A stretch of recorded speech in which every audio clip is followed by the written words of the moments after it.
ไปด้วยกันไหมครับไปได้นะ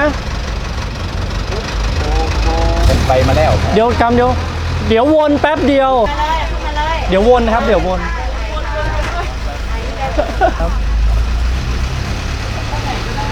ต่อจากชุมชนบ้านดอนชัยเสร็จเรียบร้อยแล้วเราก็จะเดินทางเข้าสู่ชุมชนบ้านธาตุนะครับบ้านธาตุศพแวนทั้ง2หมู่ก็จะผ่านยังจุดแลนด์มาร์คสำคัญนะครับนั่นคือเฮือนไทลื้อยายแสงดาซึ่งทุกท่านสามารถลงเยี่ยมชมได้แล้วจะเป็นยังไงก็เดี๋ยวเราก็จะได้ไปเยี่ยมชมเฮือนไทลื้อยายแสงดากันครับ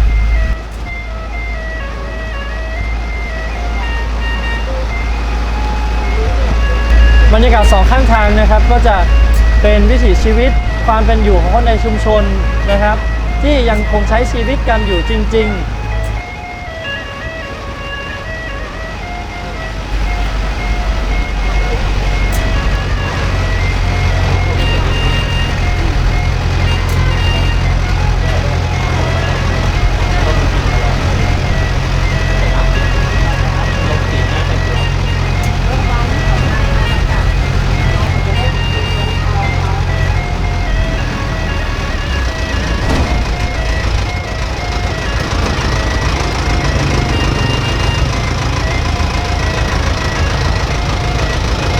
ไปด้วยกันไหมครับไปได้นะ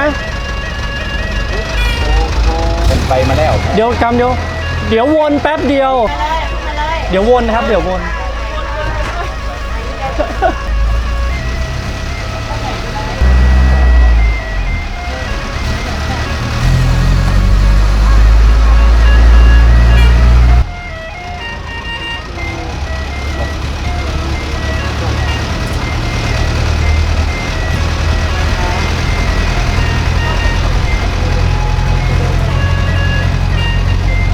จุดที่เราจะผ่านต่อไปนั่นก็คือจุดของเฮือนไทลื้อยายแสงดานะครับ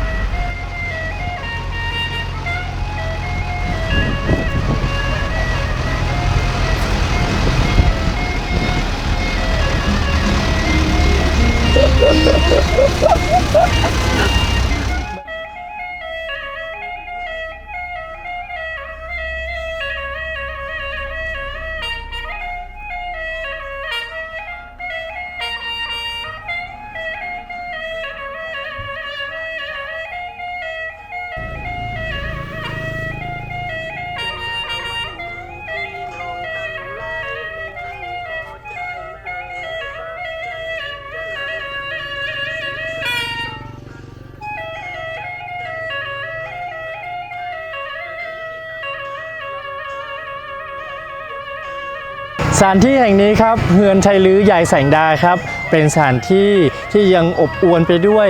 วิถีชีวิตของไทลื้อครับเป็นเฮือนไทลื้อสถานที่ท่องเที่ยวบ้านท่าสุแวนหมู่ที่2นะครับมีวิถีชีวิตของชาวไทลื้อโดยเฉพาะตัวยายแสงดาที่เป็นเจ้าของบ้านเองยังคงใช้วิถีชีวิตแบบชาวไทลื้อเลยครับมีการทอผ้ามีการปลูกฝ้ายมีการทำการเกษตรนะฮะและยังเป็นสถานที่ที่จำหน่ายของที่ระลึกให้กับนักท่องเที่ยวที่ได้มาเยี่ยมชมด้วยครับ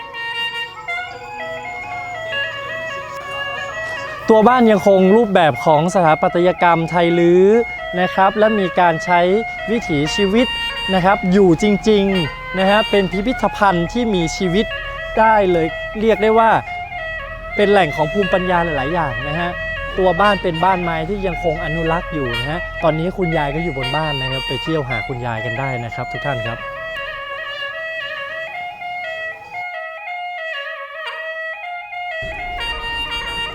นี่ครับเราก็อยู่กับคุณยายทั้งสองนะครับเจ้าของบ้านอยู่ด้านบนนะครับ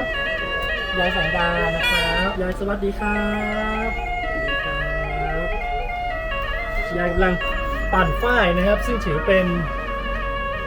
เรียกได้ว่าศิลปะถือเป็นภูมิปัญญา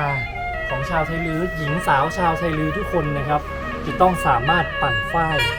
ให้เป็นนะเดี๋ยวให้คุณยายสาธิตให้พอนะครับไม่ใช่เรื่องง่ายนะครับในการจะดึงปุยฝ้ายให้กลายเป็นเส้นนะครับและที่สำคัญเป็นเส้นได้ก็ต้องเป็นเส้นที่มีความสม่ำเสมอกันด้วย